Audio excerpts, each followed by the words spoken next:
Help us reach 1,000 subscribers on our new channel Lesbian Stories. We hope you enjoy the story. I never thought my career-threatening injury would lead me to love. That Tuesday morning in Oakland, my shoulder screamed in protest as I served another tennis ball into the net. The morning sun beat down mercilessly on the practice court, and my coach Mike's concerned expression said it all. "Emma, we need to get that shoulder checked out. The Open's in 3 weeks." I knew he was right. At 29, I couldn't afford another setback. The sports clinic Mike recommended was one of those modern glass and steel buildings that screamed expensive. The receptionist handed me a stack of paperwork, and that's when I first heard her voice. "Emma Harrison? I'm Cassandra Mitchell, but please call me Cass." I looked up to see a tall brunette with striking green eyes and a warm smile that made my stomach do an unexpected flip. Her white lab coat was rolled up at the sleeves, revealing toned forearms. Something about her presence made me forget about my shoulder pain momentarily. The assessment room was warm and dimly lit, with essential oils diffusing in the corner. As Cass's fingers worked their way across my shoulder, I found myself hyper-aware of every touch. Her movements were precise, professional, but there was something else, a gentleness that seemed personal. "Your rotator cuff is inflamed," she explained, her breath tickling my ear. "But what interests me more is this old injury pattern. How long have you been compensating?" "Since the French Open last year," I admitted, surprised she'd noticed. Most therapists hadn't. "That's your tell," she smiled, stepping back. "You're right-handed, but you've been shifting your weight left. It's subtle, but it's there." Throughout the session, we talked about everything from tennis to travel. Her knowledge of sports biomechanics was impressive, but it was the way she listened, really listened, that caught me off guard. For the first time in years, I felt seen beyond my ATP ranking. "You'll need at least 6 sessions," she said as I was leaving. "Probably more, given your tournament schedule." "Same time next week?" I found myself asking, perhaps too eagerly. "Perfect," she replied, and there was that smile again. Walking to my car, I couldn't shake the strange flutter in my chest. I dated men throughout my career, mostly fellow athletes who understood the lifestyle. But this feeling? This was different. Dangerous, even. I tried to convince myself it was just gratitude for finding a skilled therapist. That night, I couldn't sleep. I kept replaying every moment, every casual touch, every shared laugh. When my phone buzzed with a text from an unknown number, my heart raced. "Ice that shoulder tonight. And don't even think about practicing that serve tomorrow. Doctor's orders. Cass." I stared at the message far too long, grinning like a teenager. What was happening to me? I was straight, always had been. Yet here I was, already counting the days until my next appointment, already craving the feeling of her hands on my skin. Little did I know, this was just the beginning of a journey that would challenge everything I thought I knew about myself, about love, and about the price we pay for being true to our hearts. 3 weeks into my therapy sessions with Cass, and my shoulder wasn't the only thing experiencing profound changes. Each visit became a delicate dance of professional boundaries and something else, something electric that hung in the air between us. "Your range of motion is improving," Cass noted during one session, her fingers tracing circles on my shoulder blade. "But you're still carrying tension here." The way she touched me was different from other therapists, more intuitive, like she could read my body's story. I'd started scheduling my appointments for the end of the day, when the clinic was quieter. Sometimes our sessions would run over, neither of us seeming to notice the time slipping away. We'd talk about everything. My fears about aging out of professional tennis, her passion for helping athletes recover, our shared love of obscure indie films. "You know," she said one evening, as I was reluctantly getting ready to leave, "there's this little Italian place around the corner. They make the best tiramisu in Oakland." My heart skipped. "Are you asking me to dinner, Dr. Mitchell?" "Purely professional." She smiled, but her eyes said something different.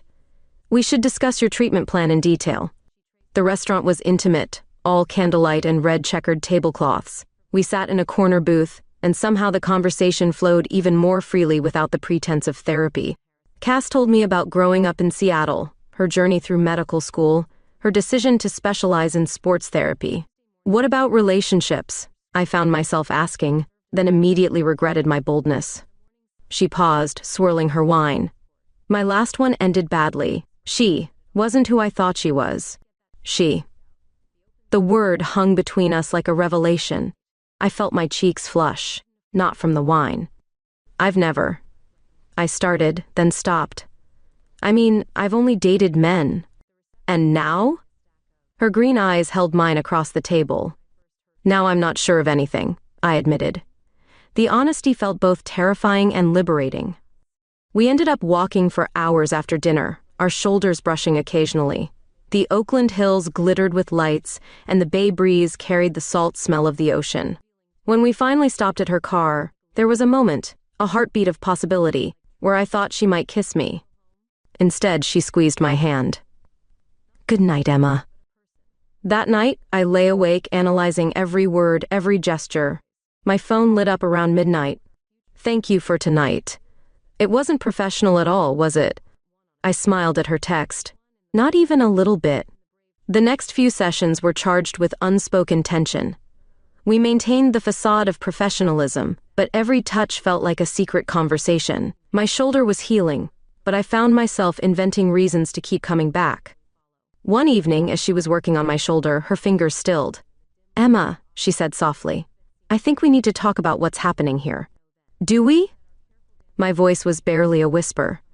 I've never crossed this line with a patient before, but I can't stop thinking about you.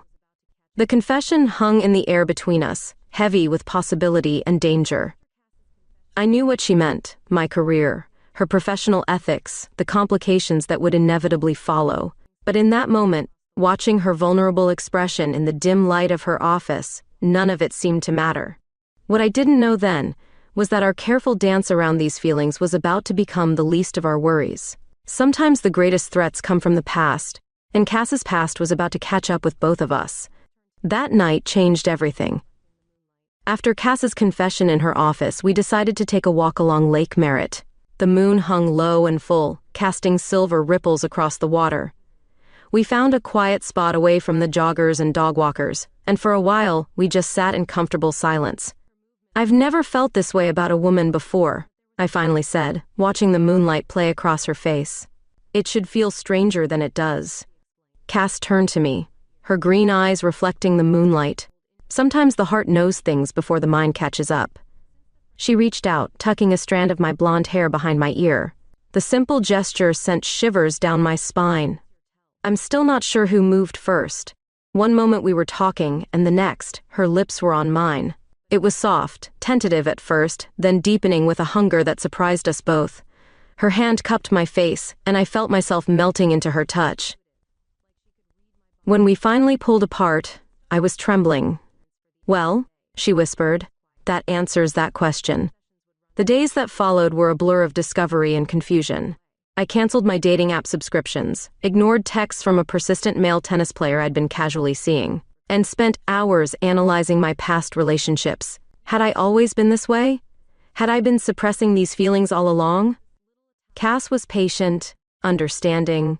There's no timeline for figuring yourself out, she said one evening as we cuddled on her couch, some forgotten movie playing in the background. No right or wrong way to come out.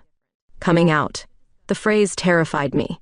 As a professional athlete, my personal life was already under constant scrutiny. The tennis world wasn't exactly known for its progressive attitudes. But when I was with Cass, those fears seemed distant. We created our own little world in her Oakland Hills apartment, cooking dinner together, sharing stories, discovering each other. She taught me about wine, and I taught her about tennis.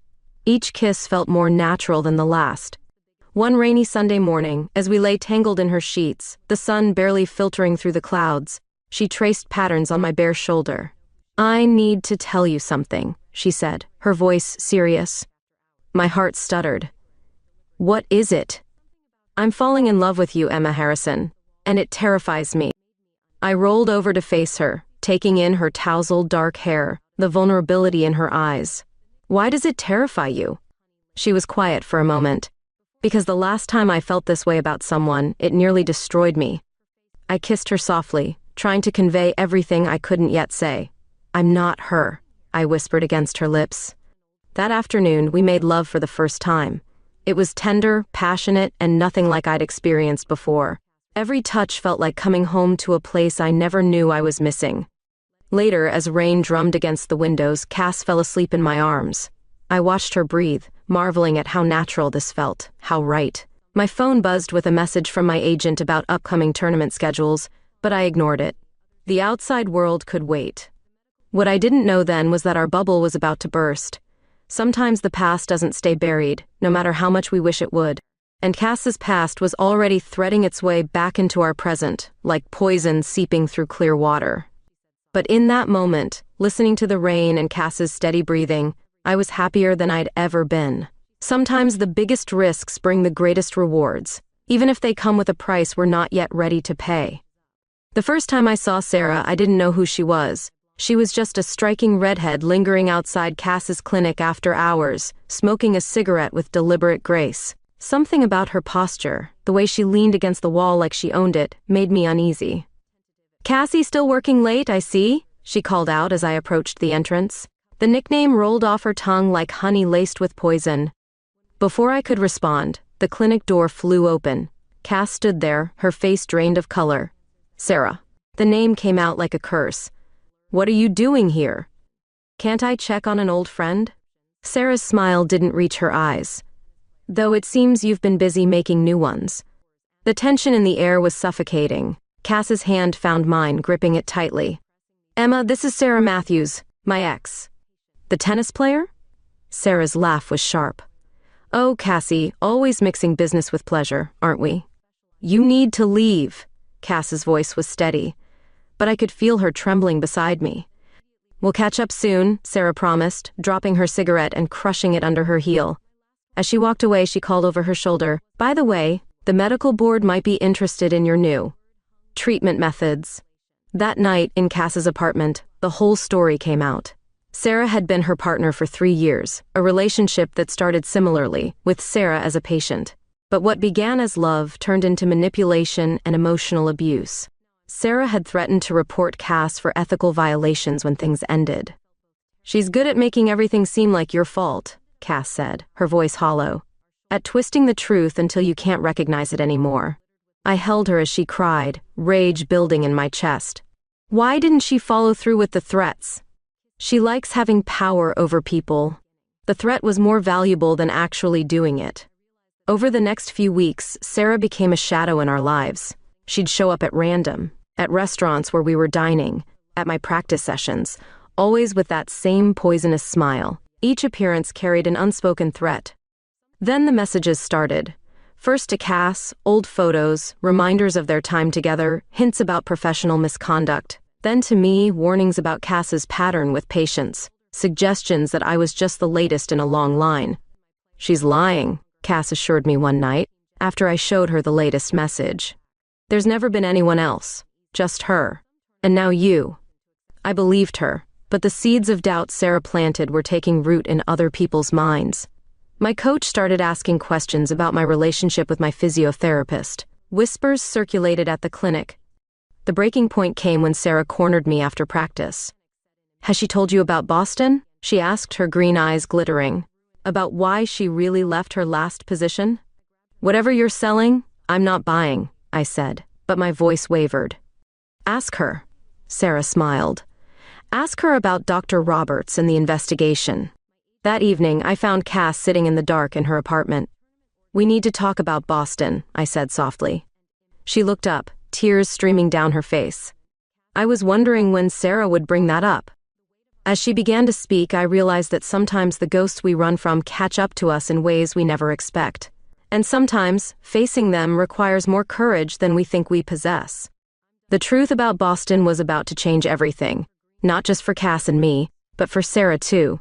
Because sometimes the past we think we're running from is actually running towards something much worse. The Oakland Tennis Open loomed closer, and despite Sarah's shadow hanging over us, my game was stronger than ever. Cass's treatments had worked miracles on my shoulder, but it was more than that. For the first time in my career, I was playing for something beyond rankings and titles. "Your serve is back to full power," Mike commented during practice. "Whatever Dr. Mitchell's doing, it's working." If only he knew how right he was. Cass had become my anchor, my safe harbor. After each practice, she'd work out the knots in my muscles, her touch both professional and intimate. We'd developed a rhythm, a dance of healing and love that translated into my performance on the court. The night before my first tournament match, we lay in bed at my apartment, the city lights twinkling through the windows. Cass traced the muscles of my serving arm, checking for any tension. "You're ready," she whispered, her lips brushing my shoulder. "You're going to be amazing tomorrow." What happened next was inevitable, beautiful, and completely ours. In the darkness, we found each other with a passion that left us breathless, our bodies moving together like we'd been lovers in 100 previous lives. The next morning, I woke up feeling invincible. Cass was already up, making coffee in my kitchen, wearing one of my old tennis shirts. The sight made my heart swell. "Ready for your big day, champion?" She smiled, handing me a mug. I won my first match in straight sets, playing with a freedom I'd never felt before. As I walked off the court, I caught sight of Cass in the stands, trying to be inconspicuous but beaming with pride. The sports media noticed my improved performance. "Harrison shows remarkable comeback," one headline read. "Mystery physio credited with tennis star's return to form," said another. The attention made Cass nervous, but we were careful. Professional in public, saving our private moments for behind closed doors. But secrets have a way of unraveling.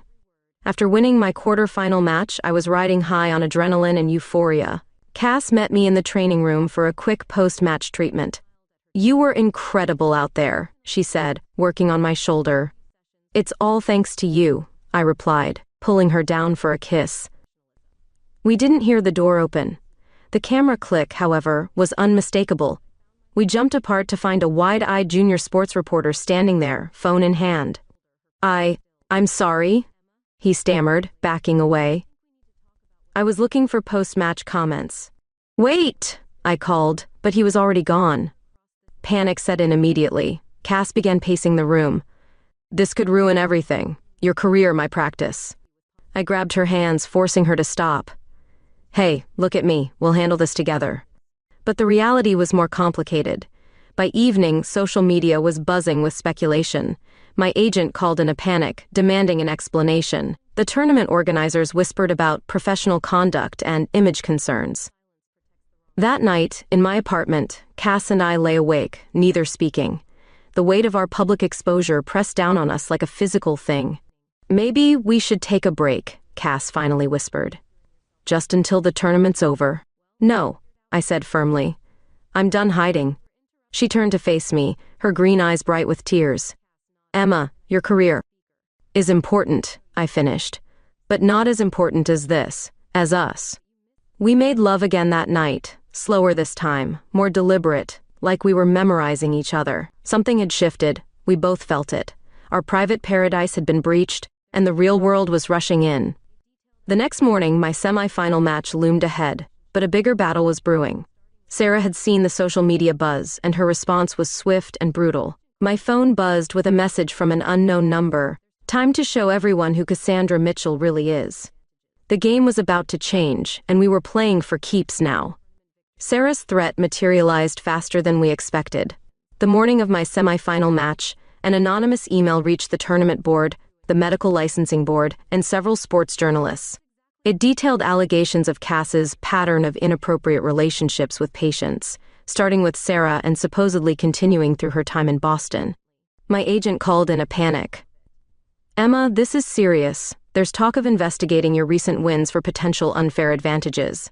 The implications were clear. They could strip me of my tournament victories, possibly even suspend me from future competitions. Everything I'd worked for was hanging by a thread. Cass withdrew into herself, the guilt eating her alive. "This is exactly what I was afraid of," she said, sitting in her darkened apartment that evening. "Sarah's taking everything I love again." "Tell me about Boston," I pressed gently. "The real story, all of it." She took a deep breath. "Dr. Roberts was my mentor there. Sarah found out he'd been falsifying research data and reported him, but she twisted it to implicate me too. I left before the investigation concluded because I couldn't handle the stress. Running made me look guilty." "But you weren't involved?" "No. I have proof, emails, documents. I was too scared to fight back then." The next day, the tournament board requested an emergency meeting. I sat there watching these men in suits discuss my personal life like it was their property to judge. "Miss Harrison, given the serious nature of these allegations, one began. "I'll withdraw from the tournament," I interrupted. The room fell silent. Cass, who had been waiting outside, burst in. "Emma, no!" "Ms. Mitchell, this is a private meeting," a board member started. "Let her speak," I demanded. But before Cass could say anything, Sarah appeared in the doorway. "I think I should be part of this conversation too." The next hour was chaos. Sarah spun her web of half-truths and manipulations, but something was different this time. Cass wasn't the same person she'd broken years ago. "Enough," Cass said quietly, pulling out her phone. "I have recordings, Sarah, of your threats, your admissions about Dr. Roberts, everything." Sarah's composed facade cracked. "You're bluffing." "Try me." The tension in the room could have been cut with a knife. Sarah's face went through a series of emotions: anger, fear, calculation. Finally, she turned and walked out without another word. But the damage was done. The board suggested a temporary separation between Cass and me, at least until things cooled down, for the sake of appearances. That night in my empty apartment, I felt hollow. My phone buzzed with a message from Cass. "I love you too much to let me be the reason your dreams die." I stared at those words until they blurred through my tears. She was pulling away, trying to protect me. But sometimes protection feels worse than the threat itself. The next few days were a blur. I withdrew from the tournament, citing my shoulder injury as the official reason. Cass stopped taking my calls. The media circus grew, with headlines speculating about everything from professional misconduct to romantic scandal. I sat in my apartment, surrounded by the debris of my career, wondering if love was worth losing everything for. The answer came to me as I watched the sunset over Oakland. Some things are worth fighting for, even if you have to fight alone. What I didn't know then was that sometimes, when you're ready to fight alone, that's exactly when you discover you don't have to. I'd never been one for grand gestures, but desperate times called for desperate measures. After a week of Cass's silence and watching our story be twisted by the media, I'd had enough. I called a press conference. The hotel conference room was packed with sports journalists, their cameras clicking like hungry insects. My agent stood in the corner, shaking his head. He'd begged me not to do this. "I'm here to set the record straight," I began, my voice steadier than I felt. "Yes, I'm in a relationship with Dr. Cassandra Mitchell. Yes, it began while she was my physiotherapist. And no, I'm not ashamed of it." The room erupted with questions. I held up my hand. "But this isn't just about us. This is about manipulation, about how someone's past trauma can be weaponized against them." That's when I saw her, Cass, slipping in at the back of the room, her eyes wide. I hadn't told her about the press conference. Our gazes locked, and I drew strength from her presence. "Dr. Mitchell is being targeted by a former patient who has a history of manipulative behavior. I have evidence." I nodded to my lawyer, who began distributing packets to the journalists. The packets contained everything: Sarah's threatening messages, the recordings Cass had mentioned, and statements from other professionals in Boston corroborating Cass's version of events about Dr. Roberts. "I'm willing to risk my career to stand up for the truth," I continued. "Because sometimes silence protects the wrong people." After the press conference, Cass found me in the hotel lobby. "You shouldn't have done that," she whispered, but her eyes were shining. "Someone wise once told me there's no timeline for figuring yourself out." I smiled. "Well, I'm figured out now. I choose you." We were interrupted by my phone ringing, Sarah's number. Cass nodded, and I put it on speaker. "Quite a show you put on." Sarah's voice was tight with anger. "But you missed something. I have proof of Cassie's involvement in the Boston scandal." "No, you don't," Cass replied calmly, "because there isn't any, and we both know why." There was a long pause. "You're not the same person anymore, are you?" Sarah finally said. "Neither are you," Cass responded. "You're still trying to control a narrative that ended years ago. Let it go, Sarah." The line went dead. Later that evening, Sarah sent one final message: "I'm sorry." It wasn't much, but it was something. The aftermath of the press conference was intense. Some sponsors dropped me, others surprisingly stood by me. The medical board reviewed the evidence and cleared Cass of any wrongdoing. The tennis world buzzed with opinions, but for the first time, I didn't care. That night, Cass and I walked along Lake Merritt, back to where we'd shared our first kiss. "You risked everything," she said softly. "No," I corrected her. "I chose everything. There's a difference." She stopped walking and pulled me close. "I love you, Emma Harrison." "I love you too," I replied, kissing her under the same moon that had witnessed our beginning. As we walked home hand in hand, I realized that sometimes the bravest thing isn't fighting your battles alone, it's letting someone fight beside you. And sometimes, when you stand up for love, love stands up for you right back. The storm wasn't over yet, but we'd weathered the worst of it together. Sometimes that's all you need to know you're on the right path. 6 months after the press conference, I stood on center court at the Oakland Tennis Open, the same tournament where everything had begun. My shoulder felt strong, my spirit stronger. Cass sat in my player's box, no longer hiding, wearing my spare team jacket with Harrison emblazoned across the back. The journey back hadn't been easy. Some tournaments had been reluctant to accept my entries, citing controversy concerns, but my game spoke louder than the whispers. Match by match, win by win, I'd earned my way back. "Championship point," the umpire announced. I bounced the ball 3 times, my pre-serve ritual unchanged since I was 12. The crowd was silent, the afternoon sun casting long shadows across the court. I looked up at Cass, who gave me that small nod that always steadied my nerves. The serve was perfect, 121 miles per hour down the tee ace. Game, set, match, championship. As I lifted the trophy, I spotted Sarah in the crowd. She'd kept her distance these months, but her presence today felt different, like closure. She caught my eye and offered a small smile before disappearing into the crowd. The press conference afterward was nothing like the emotional one 6 months ago. "How does it feel to win your first tournament since coming out?" a reporter asked. "It feels like being exactly who I'm supposed to be," I answered, watching Cass try to hide her proud smile in the back of the room. Later that night, at the celebration dinner, Cass pulled me aside onto the restaurant's balcony. The Bay Bridge twinkled in the distance, and the Oakland hills were alive with lights. "I have something for you," she said, pulling out a small box. Inside was a key. "Move in with me?" she asked. "I know my place is smaller, but—" I silenced her with a kiss. "Yes, but I have something for you too." I'd been carrying the ring for weeks, waiting for the right moment.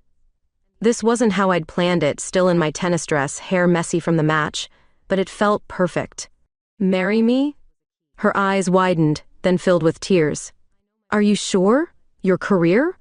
"Has never been better," I finished. "Because I'm finally playing as my whole self. And that's because of you." She said yes. The news broke the next morning. Tennis star Emma Harrison engaged to former physiotherapist. This time we controlled the narrative. This time, we celebrated openly. My phone buzzed with a text from Sarah. "Congratulations, you both deserve happiness." Healing comes in many forms. Sometimes it's physical therapy for a shoulder injury. Sometimes it's finding the courage to love openly. And sometimes it's letting go of past hurts and finding forgiveness, both for others and yourself. That evening, Cass and I walked along Lake Merritt, our special place. The setting sun painted the sky in brilliant oranges and pinks, a perfect Oakland evening. "You know," Cass said, "when you first walked into my clinic with that shoulder injury, I never imagined we'd end up here." I squeezed her hand. I did. Well, maybe not consciously, but something in me knew, from that very first touch.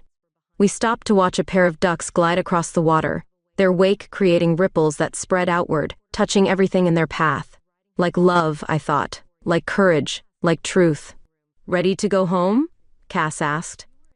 Home. Not just a place, but a person, a feeling, a truth. With you? Always. And as we walked toward our future together, I realized that sometimes the greatest victories aren't won on a tennis court. They're won in the quiet moments, in the brave choices, in the decision to love openly and honestly, no matter what the world might say.